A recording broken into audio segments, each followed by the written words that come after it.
నమస్తే. నా ప్రభాత కమలంకు స్వాగతం.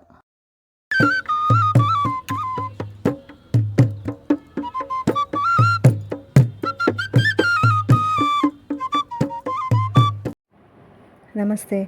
మాలాకుమార్ గారు రచించిన నులివెచ్చని గ్రీష్మంలోని 3వ భాగంలో సుభద్ర, అర్జున్లు సీనియర్ సెంటర్కి వెళ్ళటము, అక్కడి పోకర్ రూమ్లో పోకర్ ఆడి అక్కడి వారితో పరిచయం పెంచుకోవడము ఇవన్నీ విన్నాము. 3వ భాగాన్ని వినటానికి కిందున్న డిస్క్రిప్షన్ బాక్స్లో లింక్ ద్వారా విని 4వ భాగానికి రండి. ఇక 4వ భాగం మొదలెడదామా?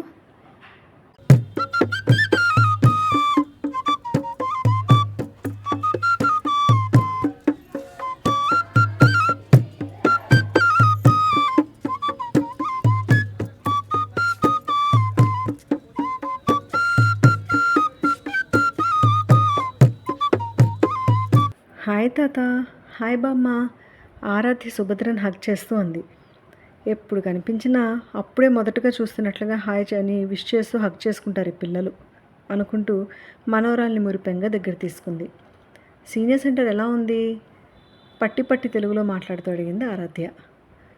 బాగుంది, పాపం మీ బామ్మకే వాళ్ళ మాటలు అర్థం కాలేదు నవ్వుతూ అన్నాడు అర్జున్.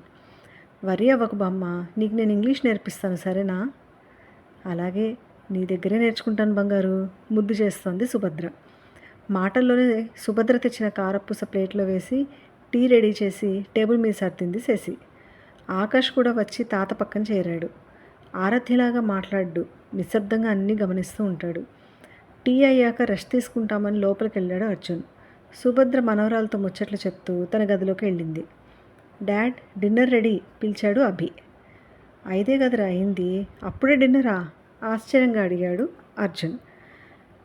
మేము తొందరగా తినేసి తొందరగా పడుకుంటాం అంకుల్. డైటింగ్ చేస్తూ కాస్త టైమింగ్ పాటిస్తున్నానులే. ఇక ఆ తర్వాత ఏమీ తినము. మీరు చిన్నగా మీ టైంకి తినండి, అన్నీ ఇక్కడే టేబుల్ మీద పెడతాను అంది శశి. ఉదయం పిల్లల స్కూల్ బస్ దాకా వెళ్ళి వాళ్ళని ఎక్కించి వచ్చి, భద్రా కాఫీ ఇస్తావా, బ్రేక్ఫాస్ట్ రెడీనా అడిగాడు అర్జున్. అప్పటికే నాకు ఊరికే కూర్చుంటే బోర్ కొడుతుంది, నువ్వు ఆఫీస్ పని చేసుకొని వంట చేస్తాను, మీకు బ్రేక్ఫాస్ట్ అలవాటు లేదు, మాకేమో కావాలి, నువ్వు ఇబ్బంది పడకు అని శశికి నచ్చ చెప్పి వంటింట్లో ఏమేమి ఉన్నాయో స్టవ్ ఎట్లా వెలిగించాలో చూసుకుంటోంది సుభద్ర. ఇదిగో కాఫీ తీసుకోండి, ఉప్మా చేస్తున్నాను అని కాఫీ ఇచ్చింది. అప్పుడే అభి వచ్చి, డాడ్ ఈరోజు మేమిద్దరం ఆఫీస్కి వెళ్తున్నాము, మీటింగ్స్ ఉన్నాయి, కొంచెం సేపు అయ్యాక బిల్ అని ఒక అతను వస్తాడు, డెక్ మీదంతా స్నో పడి పాడైంది, మిగిలిన స్నో తీసేసి డెక్ బాగు చేస్తాడు, అతను గ్యారేజ్ తలుపు తీసుకుని లోపలికి వస్తాడు, మీరు కంగారు పడకండి, అతని పని అతను చేసుకుని వెళ్ళిపోతాడు. డాడ్, అతనికి తినటానికి ఏమి పెట్టకు, వాళ్ళు తీసుకోరనుకో, అయినా నువ్వు బలవంతం చేసి పెట్టకు, ఇక్కడ అలాంటి మర్యాదలు అవసరం లేదు, ఒకవేళ వాళ్ళకి పడకపోతే మనల్ని సూ చేస్తారు, జాగ్రత్త, ఎక్కువగా మాట్లాడకు హెచ్చరించాడు అభి. శశి అభి ఆఫీస్కి వెళ్ళారు. 3 రోజులు వర్క్ ఫ్రమ్ హోమ్, 2 రోజులు ఆఫీస్కి వెళ్ళాలి, మధ్యలో మీటింగ్స్ ఉన్నా వెళ్తాము అని చెప్పారు. ఒక్కసారి ఇల్లంతా నిశ్శబ్దంగా అయిపోయింది. అర్జున్ బ్రేక్ఫాస్ట్ చేసి సెల్లో ఇండియాకు కాల్ చేసి ఎవరితోనో మాట్లాడుతున్నాడు. సుభద్ర స్నానం చేసి కాసేపు ధ్యానం చేసుకుని వంట చేద్దామని ఫ్రిడ్జ్ తలుపు తీసి కూరలు చూస్తూ, అండి ఏం వండమంటారు అర్జున్ అడిగింది. కొంచెం అలవాటు అయ్యే వరకు వంట పని ఎక్కువ పెట్టుకోకు, ఇన్స్టాపాట్లో 2 ఉన్నాయి కదా, ఒక దానిలో పప్పు ఒక దానిలో అన్నం పెట్టేయి, పిల్లలు ఉన్నప్పుడే స్టవ్ వెలిగించు, మళ్ళీ ఏదైనా అటు ఇటు అయితే ప్రమాదం హెచ్చరించాడు. అబ్బా, తండ్రి కొడుకులు ఏం హెచ్చరికలండి బాబు. సరే అట్లాగే అన్నం పప్పు వండుతాను, మన పచ్చళ్ళు ఉన్నాయిగా అవి వేసుకుని ఈ పూటకు తినేద్దాంలేండి అంది సుభద్ర. ఇంతలో తెల్లగా దాదాపు లేత గులాబీ రంగులో లావుగా ఎత్తుగా ఉన్న ఒక అతను చేతిలో బ్యాగ్ పట్టుకుని లోపలికి వచ్చాడు. షార్ట్ టీషర్ట్ వేసుకుని ఉన్నాడు. వీళ్ళని చూస్తూనే హాయ్, ఐఎమ్ బిల్ అని నవ్వుతూ పలకరించాడు. అర్జున్ నవ్వుతూ, hi, I'm Arjun, she is my wife Subhadra, we are Abhi's parents అని పరిచయం చేసుకున్నాడు.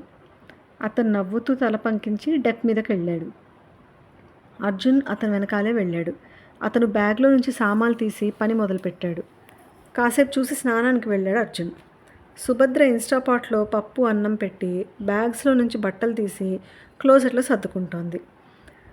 బిల్ డెక్ మీద తన పని చేసుకుంటున్నాడు. అర్జున్ స్నానం ధ్యానం పూర్తి చేసుకుని వచ్చాడు. లంచ్ టైం అయిందని టేబుల్ మీద ప్లేట్స్ పెట్టి అర్జున్ని పిలిచింది. అర్జున్ తినటానికి కూర్చోబోతూ బయటకు చూశాడు. అప్పుడే బిల్ కూడా తన బ్యాగ్లో నుంచి లంచ్ బాక్స్ తీస్తున్నాడు. అతనికి ఏమైనా కావాలేమో అడుగు అన్నాడు అర్జున్. ఏమి పెట్టవద్దని అభి చెప్పాడు, మర్చిపోయారా అడిగింది సుభద్ర. సరే సరే అని లంచ్ ముగించి కాసేపు పడుకుంటాను బెడ్రూమ్లోకి వెళ్ళాడు అర్జున్. టేబుల్ క్లీన్ చేసి తను తెచ్చుకున్న నవల ఒకటి చదువుదామని తీసింది సుభద్ర. కానీ నవల మీదకి ధ్యాస పోలేదు. కాసేపు బిల్ ఏం చేస్తున్నాడా అని చూసింది. ఓసారి తలెత్తి విశాలంగా నోరంతా తెరిచి నవ్వి పనిలో పడిపోయాడు బిల్. కాసేపు పిట్టలను ఉడతలను చూసింది. అబ్బా ఎంత నిశ్శబ్దం, ఎక్కడ చడి చప్పుడు లేదు. ఇట్లా ఉండాలంటే కష్టమే, బోర్ కూడా అనుకుంటూ అర్జున్ విన్నాడంటే బోరేంటి బోర్ అని స్పీచ్ మొదలు పెడతాడు అని తనకు తనే నవ్వుకుంది. ఎట్లాగో 4 దాకా గడిపి ఇంకా విసుగొచ్చేసి అండి లేవండి టీ టైం అయింది అని అర్జున్ లేపింది. 4 అయిందా? బిల్లు ఉన్నాడా వెళ్ళిపోయాడా అంటూ లేచి డెక్ మీదకు వెళ్ళాడు. బిల్ను చూస్తూ ఇది మాకు టీ టైం, మాతో పాటు టీ తాగుతావా అడిగాడు. బిల్ తాగుతానన్నట్లు తలూపాడు. భద్ర, బిల్కు కూడా టీ తీసుకురా లోపలికి వచ్చి కోవా చుడవా ప్లేట్లో వేసి తీసుకెళ్తూ సుభద్రకు చెప్పాడు. అభి అని అనబోతున్న సుభద్రతో అబ్బా ఏం కాదులే అని ఆ ప్లేట్ తీసుకెళ్ళి బిల్కి ఇచ్చాడు. తను ఇంకో ప్లేట్లో కోవా చుడవా తీసుకుని డెక్ మీద ఒక కుర్చీ వేసుకుని కూర్చున్నాడు. బిల్ కూడా పని ఆపి ఓ కుర్చీలో కూర్చున్నాడు. మీది ఈ ఊరేనా? బిల్తో సంభాషణ మొదలుపెట్టాడు. అవును, ఇక్కడే పుట్టి పెరిగాను చెప్పాడు బిల్. మీ వాళ్ళంతా ఇక్కడే ఉంటారా అడిగాడు అర్జున్. మా పేరెంట్స్ లేరు, చనిపోయారు. బ్రదర్స్ సిస్టర్స్ 4 ఉన్నారు, కానీ వాళ్ళు ఇక్కడ లేరు. ఫ్లోరిడా శాన్ ఫ్రాన్సిస్కోకి షిఫ్ట్ అయ్యారు జవాబిచ్చాడు బిల్. ఎందాక చదువుకున్నావు? హై స్కూల్ హ్యాండీ డిప్లొమా చేశాను.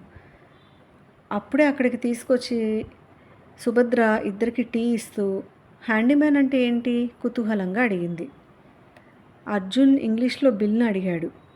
హ్యాండీమ్యాన్ అంటే ఇంట్లో మీకు ఏమైనా రిపేర్లు వస్తే వచ్చి చేస్తాను, అంటే interior painting, basic electric work, dry wall repair, furniture assembling, basic plumbing service, ఇలాంటివి.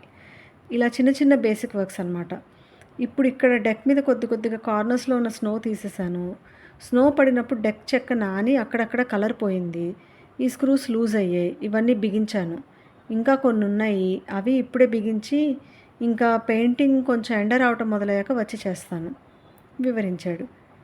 ఫర్నిచర్ అసెంబుల్ అంటాడేంటి అనుమానం వచ్చింది సుభద్రకు. ఇక్కడ ఫర్నిచర్ అంతా మన దగ్గరలాగా దొరకవట, విడివిడి భాగాలు దొరుకుతాయట, అవి అతను వచ్చి బిగిస్తాడట బిల్ను అడిగి చెప్పాడు అర్జున్. ఇదేదో బాగానే ఉందే, ఈ మధ్య మన దగ్గర ఇట్లా చిన్న చిన్న రిపేర్స్ చేయాలంటే ఎవరూ అంత తొందరగా రావటం లేదు అంది సుభద్ర. మరి పెద్ద పెద్ద రిపేర్లు కావాలంటే ఎవరు వస్తారు, నువ్వు చేయవా బిల్ను ప్రశ్నించాడు అర్జున్. దానికి గ్రాడ్యుయేషన్ పోస్ట్ గ్రాడ్యుయేషన్ చేయాలి. నేను హై స్కూల్ డిప్లొమా మట్టుకే చేసి లైసెన్స్ తీసుకున్నాను అన్నాడు బిల్. ఓ, దీనికి లైసెన్స్ కూడా తీసుకోవాలన్నమాట. మీ దగ్గర అన్నీ పకడ్బందీగా చేస్తారే, మరి నీకు పెళ్ళయిందా అడిగాడు అర్జున్. అయింది, తను నా హై స్కూల్ స్వీట్ హార్ట్ నవ్వాడు బిల్. హై స్కూల్ స్వీట్ హార్ట్నా అంటే సుభద్ర కుతూహలం. మేము హై స్కూల్లో ఉండగానే ప్రేమించుకున్నాము, మా చదువు అయ్యాక పెళ్లి చేసుకున్నాము చెప్పాడు బిల్. ఓ, అయితే మీరు చాలా స్ట్రాంగ్ లవ్ అన్నమాట. పిల్లలు ఎంతమంది అడిగాడు అర్జున్. స్ట్రాంగ్ లవ్వా? ఆమెదేమో నాకు తెలియదు, మాకు ఒక అమ్మాయి చెప్పాడు బిల్ ఒక మూల నట్టు బిగుస్తూ. మీ భార్య ఏం చేస్తుంది, అమ్మాయి ఏం చదువుతోంది సుభద్ర ప్రశ్నించింది. నా భార్య జాబ్ చేయదు, మా అమ్మాయి జాబ్ చేస్తూ అమ్మని చూసుకుంటోంది అన్నాడు. అదేంటి, నీ భార్య ఆరోగ్యం బాగుండదా? శుభ్రంగా దుడ్డు ముక్కలా ఉంది.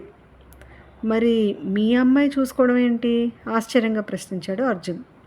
అదో పెద్ద కథ నవ్వాడు బిల్.